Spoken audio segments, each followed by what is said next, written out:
Story 1. No wonder you're so fat. You disgust me. Said by my ex who was 5'6" and 260 pounds when I made us nachos to snack on while we were watching a movie. Story 2. The worst thing someone ever told me was when I worked at a small-town movie theater.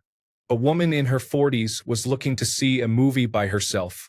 She was getting popcorn and said to me, "It's probably weird that I'm seeing a movie by myself." I assured her it's pretty common actually, and she had nothing to worry about. Then she said, "I can see a movie by myself or sit on the couch 2 feet away from my husband and feel just as alone." And man, that just put a damper on the mood. An honorable mention goes to the elderly gentleman who said, "The worst part of getting old is watching your friends die off and trying to find ways to distract yourself from the fact you're the last one alive." Story 3. When I was a kid, if I did something she didn't like, my mother used to shake her head and say, "Just like your father." I knew it was really bad then, but I didn't realize how bad until I grew up. I devoted my childhood basically to trying not to be anything like my father. Then I grew up and realized I'm nothing like him and never was. Story 4. I was in 7th grade and sold candy bars to raise money for the school. I sold 357 candy bars, which was the most in the history of the school's fundraising. As soon as the teacher announced my accomplishment, a girl yelled out, "What did you do?" "Eat them all." I was a fat kid, and I hadn't eaten any of them. I'm 39 now, and it still stings. Story 5. While recovering from a stroke that left me in the hospital learning to walk again for 3 months, I was told I looked fine and to get over it. I actually let it get to me for a few weeks, which made me more annoyed about it all. I was very overwhelmed by the massive response, and I wanted to answer a few questions. Firstly, it was a family member that I don't speak to very often now, obviously, and I must stress when I told my parents, they encouraged me to express how upset their words made me. However, at the time, I felt concentrating on recovery was far more important to me. Secondly, I'm doing amazingly well. I can walk, dress, feed myself, and enjoy life. I'm lucky to be on this side of the sod. Finally, thanks for all the kind words. I really appreciate it. Story 6. My girlfriend of several years after I finally opened up about having been sexually assaulted by another man. "You are the weakest piece of shit I've ever met. Why are you complaining about this to me?" Story 7. My friend got upset with me due to a misunderstanding and said after a heated exchange that he wished he'd never met me and never wanted to see my face again. That was the last time I saw him or he saw me. 2 days later, he was run over by a truck while crossing the street. It shook me up terribly. Thanks for your support, everyone. An important lesson to remember is to never speak harshly with anyone, especially when you are angry. You never know how your words may be fulfilled. Take care and be forgiving to all. Story 8. I was at a college bar. Social anxiety is tough for me, but I still went. I went out to the patio to grab a smoke. I joined a little circle and was talking to some folks. One girl looked at me and said, "Wow, you can't even make eye contact." I replied, "Oh yeah, anxiety is tough." And she said, "Anxiety? Wow, okay, weirdo." That was probably 12 years ago. I still remember it like it was yesterday. Story 9. On my Marine Corps graduation day when I got my Eagle, Globe, and Anchor, my kill hat told me he would never consider me a Marine. I have no clue why he alone hated me so much. So much so that when my senior drill instructor found out, he took me aside to see if I was doing okay. I hated that dude, and it still cut deep. Story 10. My mother told me to leave and never come back a few years ago. I did just that and haven't spoken to her since. I'm much happier without her narcissistic behavior in my life. Freeing. Story 11. Not the worst, but a girlfriend broke up with me. She said, "You'll never find someone to marry. You'll always be the bottom of the barrel boyfriend or you'll be single." The irony is that she was cheating on me with a few guys, one of whom she's still in a relationship with. They've been engaged for 5 years now, and I've been married for 5 years. Story 12. Then how come no one wants you? My mom, during an argument about how I was still single while I was a senior in high school. The full context was, she was upset about something else, walked into my room, and saw me playing video games instead of reading a book. She told me I was a boring person with no personality, and I had to change myself to appear more attractive to people.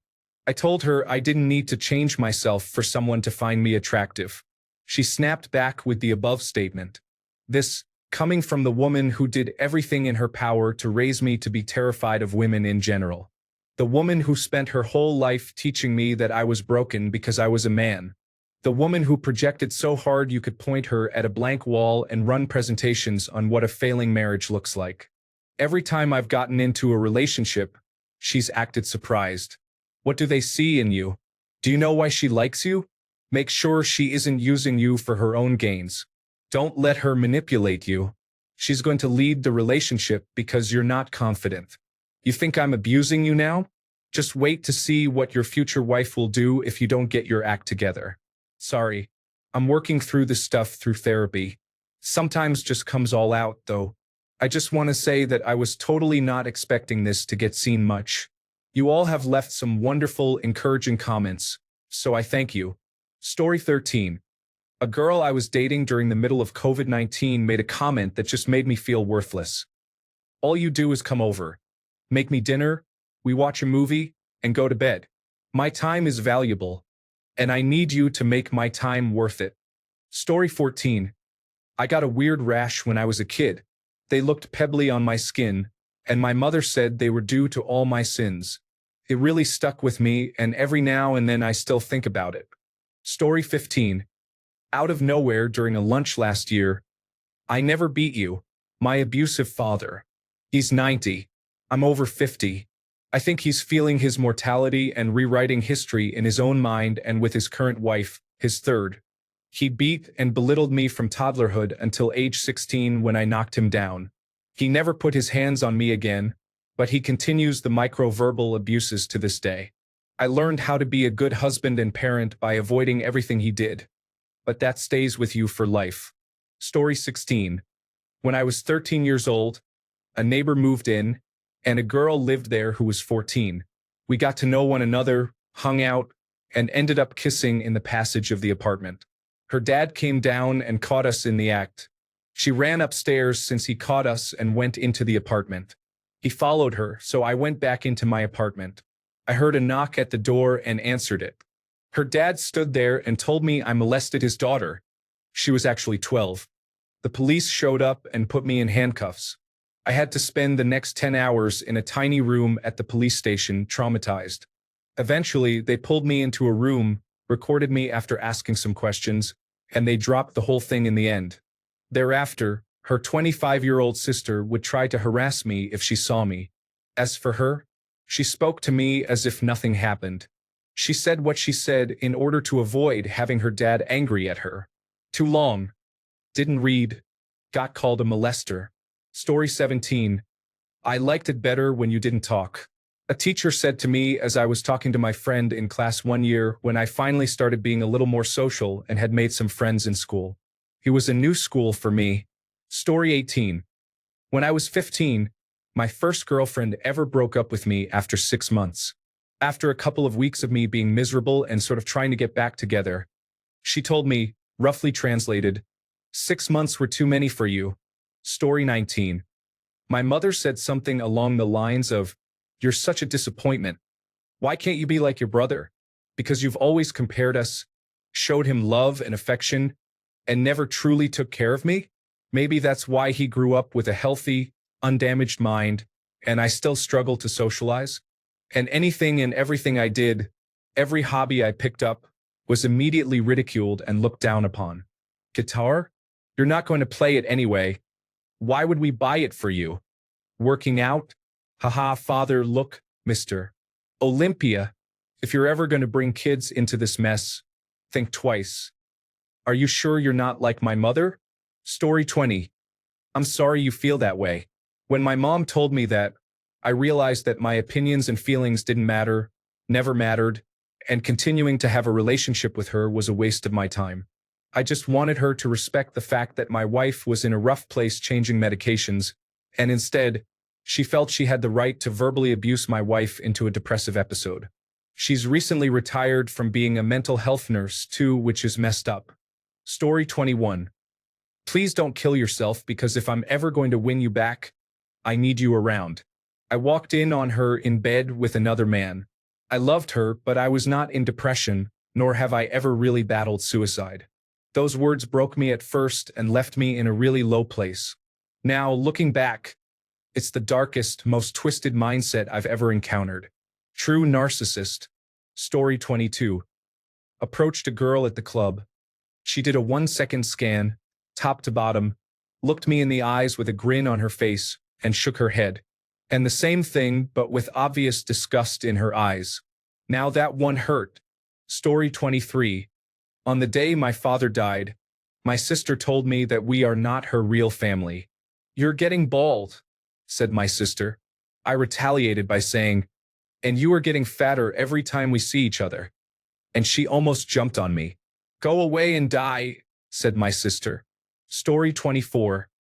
I grew up under a stepfather from the time I was 3. He told me this over and over again my entire childhood. I grew up, moved out early, healed, and forgave him. In the last years of his life, as his body started failing, I was the one who was there to help him. His 8 real kids couldn't be bothered. I don't blame them, he was awful to them too. I'm ashamed to admit I got some satisfaction watching him weep bitter tears every time I showed up to help him. He died alone, hunched over on his knees, in a dirty recreational vehicle. A truly sad way to go, even if you earned it. Story 25. My little brother told me that he hated me and that our parents were the only people on the planet who could tolerate my existence. I apologized and told him I loved him. That was 3 years ago and I haven't spoken to him since. I don't plan on it either. Pandora doesn't go back in the box. Story 26. My best friend at the time slept with my girlfriend of 3 years the night we broke up. I couldn't believe it. So I pushed him against the wall and told him to get out before I did something I'd regret.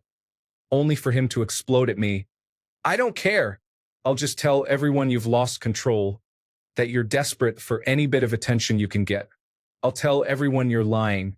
I'll turn everyone against you and drive you crazy.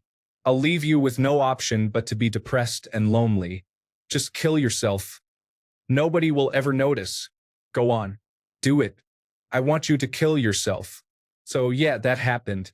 Story 27. Not directly to me, but about me when I could hear it. A very long time ago, I called my parents on my way to my kid's soccer game on a Saturday morning. I was talking to my mother, and in the background, I heard my father ask who it was on the phone. My mother responded, and I heard my father say, "What does that person want?"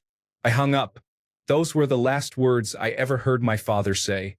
In hindsight, I now know that he was descending into dementia, but the hurt from that was so intense. It still hangs with me a decade or more after his death. Story 28. My cousin, who was one of the popular guys in our group of friends, didn't want to hang out with me because I was the tag-along guy. So, to get me to go away, he spat in my face and walked away. I got the message. Story 29. I love you and I can't wait to build a future with you. It's only going to get better for us. Ghosted me a few days later after a few months of dating.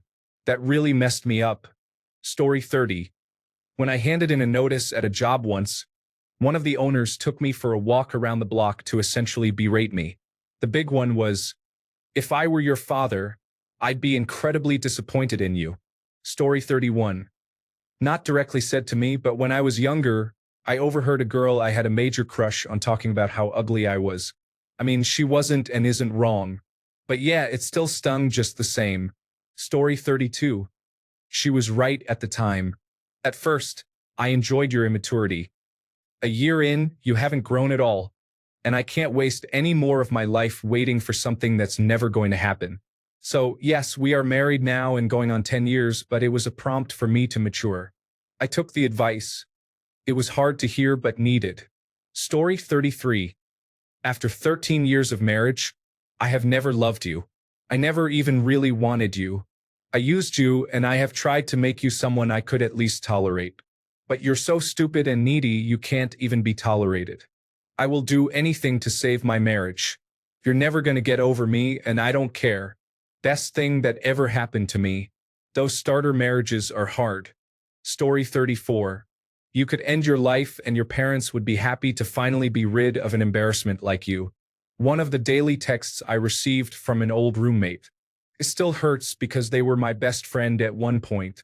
I just wanted them to stop having sex in the living room while I was home. Story 35. You're better off dropping out of school and saving yourself the embarrassment of being the oldest kid in your grade. You're not going to make anything of yourself anyway. Just quit and save your dad the money. I graduated with a 3.8 GPA after she said that to me. Story 36. You don't have any business having any standards in dating. My sister. You only invite dad to go places because you know he's going to try to pay for it. Also my sister. Story 37. Bit of backstory so you understand why it sucked. I had a girlfriend in school who liked going on service trips during the summer. On one trip, she cheated on me and didn't tell me until the fall while she was in India for a semester abroad. When she got back, we tried again, and at first it was great. Then she told me the guy she cheated with was coming for a visit and staying at her grandma's place in town. I told her, no, I'm not okay with this. Then she looked me in the eyes and said, I know this is going to hurt you, but I'm doing it anyway. Not the nastiest words on their own, but with context, it was like getting stabbed emotionally.